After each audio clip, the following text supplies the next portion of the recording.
আওয়ামী লীগ সরকারের সময় বাংলাদেশে প্রবেশ করতে না পারলেও দেশের জনগণ ভেবেছিল 5ই আগস্টে যখন আওয়ামী লীগ সরকারের পতন হয়েছে হয়তো 2 থেকে 3 দিনের মধ্যেই জনাব তারেক রহমান দেশে ফিরবেন, কিন্তু কাকতালীয়ভাবে প্রায় 15-16 মাস পার হয়ে গেছে, এখনো তারেক রহমানের দেশে ফেরার নাম নেই। ভারতের ইস্যুতে সামাজিক যোগাযোগ মাধ্যম ফেসবুক, ইউটিউব কাদের কথা শুনে কাদের পরামর্শে চলে, এই জিনিসটি খুব পরিষ্কারভাবে জেনে গিয়েছে চীন এবং আমেরিকা। তাদের সাথে ডিল করার মতো বিএনপিতে এখন একটি লোকও নেই। ইউনূস সরকার এবার নড়ে চড়ে বসেছে, আসল জায়গায় হাত দিচ্ছে, আসল জায়গায় ইঙ্গিত দিচ্ছে। অ্যাজিব সেনাপ্রধান এবং ইউনূস সরকারের মধ্যে বিরাট ফাটাফাটি লেগে গেছে। আসসালামু আলাইকুম দর্শক, আরেকটি নতুন ভিডিওতে আপনাদের স্বাগতম। ভিডিওর টাইটেল এবং থাম্বনেল দেখে বুঝতে পারছেন যে ভিডিওটা কোন বিষয় নিয়ে। আপনারা দেখলেন ভিডিওর কিছু অংশ, একটু পরে দেখতে পারবেন ভিডিওর পুরো অংশ, তাই না টেনে পুরো ভিডিওটি দেখার অনুরোধ রইল। তাহলে চলুন কথা না বাড়িয়ে আমরা সম্পূর্ণ ভিডিওটা দেখে আসি। শরীফ ওসমান হাদির ঘটনায় আমরা আবারও নাটকীয় মোড় লক্ষ্য করছি। পরিস্থিতি ভিন্ন দিকে যাচ্ছে। আমরা প্রথমে যে সন্দেহ সংশয় করেছিলাম এগুলো কিচ্ছু না, আস্তে আস্তে সামনে আসে। ইউনূস সরকার এবার নড়ে চড়ে বসেছে, আসল জায়গায় হাত দিচ্ছে, আসল জায়গায় ইঙ্গিত দিচ্ছে। অ্যাজিব সেনাপ্রধান এবং ইউনূস সরকারের মধ্যে বিরাট ফাটাফাটি লেগে গেছে। এতদিনে আপনারা শুনতেন যে শরীফ ওসমান হাদিকে হত্যা করেছে আওয়ামী লীগ, শুটার ভারতে পালিয়েছে। না, সরকার এখন ফিল করছে, আমি আসছি ডিটেলস, এটা ডিজিএফআই এর কাজ এবং তার সাথে ওয়াকার জড়িত থাকতে পারে। এবং ভারতে পালিয়ে গেছে এই ন্যারেটিভ ওয়াকার বাহিনী ডিজিএফআই বাজারে প্রচার করেছে, জনগণের দৃষ্টি ভিন্ন দিকে ফেরাতে চেষ্টা করেছে, এবং that was also part of নাটক। এটা সামনে আসছে। দর্শক দেখেন, হিসাব মিলিয়ে দিই। এর মানে কি, ওই পিনাকি যেটা বলেছে ওইটাই, এটা নিছক জাস্ট পুরোপুরি অ্যাবসলিউটলি আওয়ামী লীগের প্ল্যান ওসমান হাদিকে হত্যা করা, নট নেসেসারিলি দ্যাট। এটা ডিজিএফআই ওয়াকার বাহিনী করতে পারে। এবং ভিপি নূরের উপর হামলাটা দেখেন কি রহস্যজনক। ভিপি নূরের উপর ক্যামেরার সামনে হামলা হলো। তারা তো আর পালিয়ে যায়নি, কারা হামলা করেছে, কে কতটুকু আঘাত করেছে, কার আঘাতে কত % রক্ত ঝরেছে, এটা আইডেন্টিফাইড, কিন্তু কোনো বিচার নাই। বিচার বিভাগীয় তদন্ত কমিটি গঠন করেছে, কিন্তু কোনো কিছু আমরা দেখতে পাচ্ছি না। কারো বিরুদ্ধে কোনো ব্যবস্থা নাই, কিচ্ছু নাই, সব একদম ধামাচাপা। মানে কি, এটা সরাসরি ডিজিএফআই পরিকল্পিতভাবে করেছে এবং ভিপি নূরকে মেরে পার পেয়েছে বলেই ওসমান হাদিকে, অর্থাৎ আওয়ামী লীগকে এখানে ব্যবহার করেছে। আওয়ামী লীগ তো ব্যবহৃত রাজি হবেই, ভারত এখানে আছে, কিন্তু আসলে একদম বেসিক পরিকল্পনাকারী কুড বি ডিজিএফআই। ইউনূস সরকার হয়তো বা জানেন, যার ফলে শরীফ ওসমান হাদির জানা যায় যে ভাষণ দিয়েছেন মাননীয় প্রধান উপদেষ্টা, তিনি বিচার করবেনই, অ্যাটর্নি সবাইকে ধরা হবে, এরকম কোনো দৃঢ় ঘোষণা দিতে পারেন নাই। তখনই সন্দেহ হয়েছে যে এমন কোন শক্তি ঘটনা ঘটিয়েছে যার কাছে হয়তোবা ইউনূস সরকার অসহায়। এখন যে ঘটনা ঘটেছে, ইনকিলাব মঞ্চ তো আঙ্গুল বাঁকা করেছে, পুরো জাতি ইনকিলাব মঞ্চের সাথে আছে। তারা প্রথমে স্বরাষ্ট্র উপদেষ্টাকে 24 ঘন্টা আলটিমেটাম দিয়েছিল, তারপর আরেকটু বাড়িয়ে দিয়েছে যে জবাব দিতে হবে। সিভিল মিলিটারি ইন্টেলিজেন্সের মধ্যে ঘাপটি মেরে থাকা ফ্যাসিবাদের দোসররা এই ঘটনা ঘটিয়েছে, তাদেরকে চিহ্নিত করতে হবে। খোদা বক্সকে এবং স্বরাষ্ট্র উপদেষ্টাকে জবাব দিতে হবে। জবাব না দিতে পারলে তাদের পদত্যাগ করতে হবে। তো বাধ্য হয়ে স্বরাষ্ট্র মন্ত্রণালয় সংবাদ সম্মেলনের আয়োজন করেছিল, কিন্তু সংবাদ সম্মেলনে স্বরাষ্ট্র উপদেষ্টা উপস্থিত ছিলেন না। এটা থেকে স্পষ্ট যে একটা প্রক্রিয়ার পর স্বরাষ্ট্র উপদেষ্টা তো পদত্যাগ করতে পারেন, অথবা মাননীয় প্রধান উপদেষ্টা নিজেই স্বরাষ্ট্র উপদেষ্টাকে সরিয়ে দিতে পারেন। হতে পারে স্বরাষ্ট্র উপদেষ্টাকে একদম উপদেষ্টা পরিষদ থেকে সরিয়ে দেওয়া, হতে পারে জাস্ট দপ্তর পাল্টানো, স্বরাষ্ট্র উপদেষ্টা পদটা অন্য কাউকে দেওয়া, এটাও হতে পারে। তবে নতুন কাউকে উপদেষ্টা পরিষদে নিয়োগ দেওয়ার সম্ভাবনা কম। পুরনো যারা আছে তাদের মধ্যেই দায়িত্ব বন্টন করে দেওয়া হতে পারে, যারা জাতীয় উপদেষ্টা, দ্যাট কুড বি। কারণ এখন পর্যন্ত আমাদের কাছে যে তথ্য বা স্বরাষ্ট্র উপদেষ্টার যে মুভমেন্ট, তাতে স্বরাষ্ট্র উপদেষ্টা এই পদে থাকতে পারবেন বলে মনে হচ্ছে না।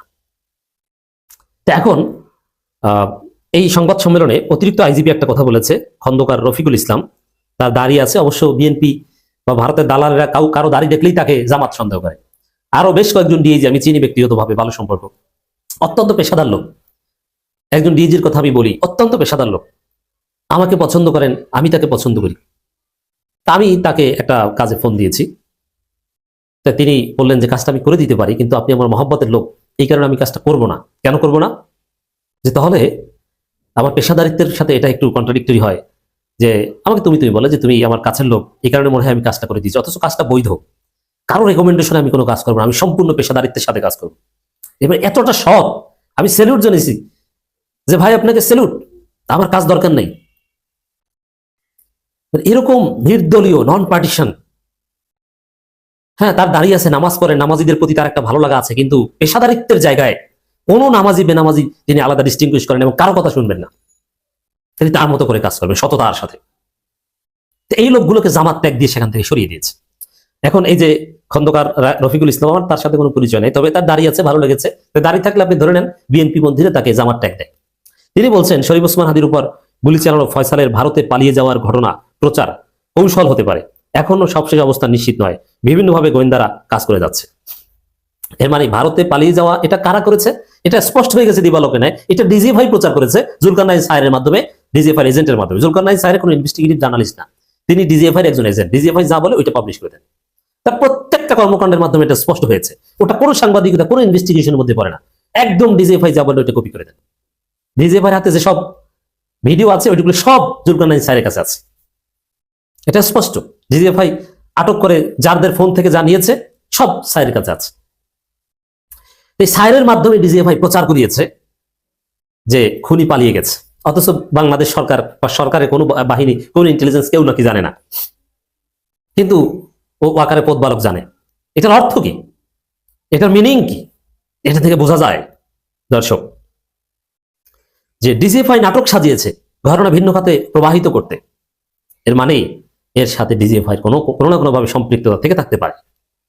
আর ইউনূস সরকার এতদিন এটা বলেনি, এখন বলছে যেটা নাটক হতে পারে। এখন এইটা আবার ডিজিএফআই টের পেয়েছে যে না, যদি আসলে ভারতে না যেয়ে থাকে। এবং আমি আরেকটা আলোচনা করেছি যে এটা একটা সুখবর যে ভারতে থাকলেও জাতিসংঘ বা সবাই যেরকম সোচ্চার হয়েছে, ওই শুটারকে ফেরত আনার একটা সম্ভাবনা আছে, অথবা শুটারকে যেভাবে দেশের মধ্যে থাকলেও গ্রেপ্তার করা হতে পারে। এবং মহারাষ্ট্রে অমুক্ত এইসব নাটকও তারা সাজিয়েছে। সেই জায়গায় দর্শক তারা এখন মানে বুঝতে পারছে যে ডিজিএফআই নাটক, এইসব এগুলো সব সরকার টের পেয়েছে। এইসব নাটকে সরকার কনভিন্স না, সরকার এটা বিচার করবেই, হয়তো বাধ্য হবে যেন সরকার বিচার করতে। এই কারণে তারা বলছে যে অপরাধী ভারতে গেছে, কিন্তু তাকে ভারত পুশব্যাক করতে পারে, এর মানে বাংলাদেশের হাতে ঠেলে দিতে পারে, তারপর গ্রেপ্তার করে সরকার বলবে যে অমুক জায়গা থেকে গ্রেপ্তার করেছে। এই কথাগুলো বলছে। এর মানে পুরো নাটকীয় বর আপনারা হয়তো শীঘ্রই দেখবেন যে বাংলাদেশের কোনো জায়গা থেকে সেই শুটার গ্রেপ্তার, এবং ভারত থাকলেও সেখান থেকে ভারত ধরে আনুষ্ঠানিকভাবে হোক অথবা অনানুষ্ঠানিকভাবে হোক পুশব্যাক করে, আনুষ্ঠানিকভাবে মানে তারা গ্রেপ্তার করে এক্সট্রাডিশন ট্রিটির আন্ডারে ফেরত দেওয়া। এটা একটা প্রসিডিউর আছে, টাইম লাগে। আর দ্রুত রাতে যেরকম শেখ মুজিবের এক হত্যাকারীকে ফেরত দিয়েছিল, ভারত ফেরত দিয়েছে গোপনে, প্রসিডিউরাল কোনো ইচ্ছারা। আর তারা বলছে যে অমুক গাবতলী এলাকায় থেকে তাকে গ্রেপ্তার করা হয়েছে। আসলে কিছু না, গাবতলী এলাকায় সে জীবনও আসেনি, ওটা ভারত তাকে পাঠিয়েছে, নাটক সাজিয়েছে। তো যেভাবে হোক না কেন এটা আপনারা দেখতে পারেন। এর মানেই তাহলে ইউনূস সরকার ভিতরে ভিতরে টের পেয়েছে বা বিশ্বাস করতে শুরু করেছে, যেহেতু বলেছে যে ভারত জবাবে এগুলো নাটক হতে পারে, ডিজিএফআই বা ওয়াকারকে সন্দেহ করে থাকতে পারে। বিএনপির একটি রাজনৈতিক দল হিসেবে তার মান ইজ্জত সব শেষ হয়ে গিয়েছে। ভারতের ইস্যুতে সামাজিক যোগাযোগ মাধ্যম, ফেসবুক, ইউটিউব, কাদের কথা শুনে কাদের পরামর্শে চলে, এই জিনিসটি খুব পরিষ্কারভাবে জেনে গিয়েছে চীন এবং আমেরিকা। তাদের সাথে ডিল করার মতো বিএনপিতে এখন একটি লোকও নেই, নিশ্চিতভাবে একটি লোকও নেই। যদি হিডেন থেকে থাকে, লুঙ্গির নিচে কেউ থেকে থাকে আওয়ামী স্টাইলে, তাহলে হয়তো থেকে থাকতে পারে। আপনি মির্জা ফখরুল এখন পর্যন্ত আন্তর্জাতিক কোনো কূটনীতিকদের সাথে সাক্ষাৎ করতে পেরেছেন? ইনভাইট করেছে তাকে? এখন পর্যন্ত করেনি। তার উপরে মোস্ট রিসেন্টলি যা ঘটে চলেছে তা ভাষায় প্রকাশ করার মতো না। এই দল কোনো কথা হলেই বিএনপি একটি বিশাল দল, বিএনপি একটি বিশাল জনসমুদ্র, নানান দিক থেকে নানান মানুষ এসেছে, এইভাবে তারা কথা বলে নিজেদেরকে জাহির করে। মনে হয় যেন তার ঘাড় ঘুরাবার জন্য ক্রেন আনতে হবে কোথাও থেকে। সম্প্রতি যে ঘটনাটি ঘটেছে সেটা যদি আপনারা শুনেন, সত্যি হতভম্ব হয়ে যাবেন। এবং একটু সচেতনতা রাখতে, বাংলাদেশের মানুষ যে এখন যথেষ্ট সচেতন হয়ে গিয়েছে, প্রথম আলোর দিকে তার শুভযাত্রা দেখলেই আমরা পরিষ্কারভাবে বুঝতে পারি। এই কথাটি বলার আগে আপনাদেরকে একটি জিনিস দেখাই।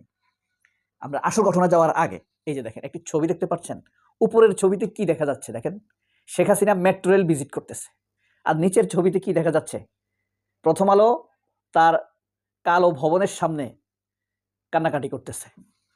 আওয়ামী লীগের আমলে মেট্রো রেলের জন্য কাঁদছে তারা, আর এখন প্রথম আলো তার ভবনের জন্য কাঁদছে। মানে মানুষের জীবন তাদের কাছে কখনোই মূল্যবান ছিল না। তখন শেখ হাসিনা 2000 ছাত্রের লাশ মর্গে রেখে metro rail, BTV, elevated expressway এগুলোর জন্য কান্নাকাটি করেছে। আর প্রথম আলো এবং বিএনপি এখন কান্নাকাটি করছে তাদের বাক স্বাধীনতার জন্য। অর্থাৎ হাসিনা এবং এদের মধ্যে তেমন একটা পার্থক্য আমার দৃষ্টিতে অন্তত পড়ছে না। যাই হোক, আমরা এবার আসল কথায় চলে আসি। এস এম জাকির হোসেন আপনারা কি চিনেন? ছাত্রলীগের সাবেক সেক্রেটারি। চেহারাটা নিশ্চয়ই ভুলে গেছেন। এই দীর্ঘ পদযাত্রার এই সন্ত্রাসের, আওয়ামী লীগের সন্ত্রাস, ছাত্রলীগের সেক্রেটারি। এই যে এই লোকটাকে চিনেন? ছাত্রলীগের কেন্দ্রীয় সেক্রেটারি, অর্থাৎ সন্ত্রাসী ছাত্রলীগের কেন্দ্রীয় সেক্রেটারি। তার কি আরও কিছু ছবি দেখাইবে আপনারা তাহলে পরিষ্কার হওয়ার জন্য? এটা দেখতে পারেন, অনেকগুলো ছবি দেখতে পারেন এই জাকির হোসেন। তারপরে কি চেহারাটা পরিষ্কার হয়েছে আপনাদের কাছে? হয়তো বা হয়নি, তাই না? সেটা যদি নাই হয় তাহলে আরেকটু শর্ট ক্লু দিয়ে দেই। সেটা হলো এই যে শেখ হাসিনার সাথে জাকির হোসেন, ঠিক আছে? এই জাকির হোসেন এই গতকাল ফেসবুকে একটি স্ট্যাটাস দিয়েছে। হ্যাঁ, ইউনুস এই যে এই স্ট্যাটাসটি দিয়েছে, উপরে তাকান। হ্যাঁ, জাকির হোসেনের স্ট্যাটাস। স্ট্যাটাসের শিরোনাম হলো মবের মুল্লুক। এখানে 11টি পয়েন্ট। 11টি পয়েন্ট কি যা একটু বলি, শুনেন। খুলনা চট্টগ্রামে ভারতের হাইকমিশন কার্যালয় ঘেরাও, প্রথম আলো ডেইলি স্টারের কার্যালয় ঘেরাও, ধানমন্ডি 32 নম্বর আবার অগ্নিসংযোগ ভাঙচুর, ছায়ানটের কার্যালয়ে ভাঙচুর, ইন্দিরা গান্ধী কালচারাল সেন্টারে ভাঙচুর, উত্তরাতে 32টি দোকান ভাঙচুর, রাজশাহীতে ডেইলি স্টার প্রথম আলোর কার্যালয়ে ঘেরাও, ধর্ম অবমাননার অভিযোগ এনে ময়মনসিংহে এক হিন্দু যুবককে গাছে ঝুলানো, চট্টগ্রাম প্রয়াত মহিউদ্দিন চৌধুরীর বাসায় অ্যাটাক এবং সাবেক মন্ত্রী বীর বাহাদুরের বাড়িতে অগ্নিসংযোগ, নিউজ এইজ পত্রিকা নুরুল কবিরকে হেনস্থা। এটা হলো ছাত্রলীগের সেক্রেটারির ফেসবুক স্ট্যাটাস। একই ফেসবুক স্ট্যাটাস আপনাদেরকে দেখাই। জুলকারনাইন সায়ের স্বামী, দেখেন জুলকারনাইন জুসা খাসা, জুলকারনাইন সায়ের খান স্বামী, জুসা খাসা, বুঝতে পারছেন?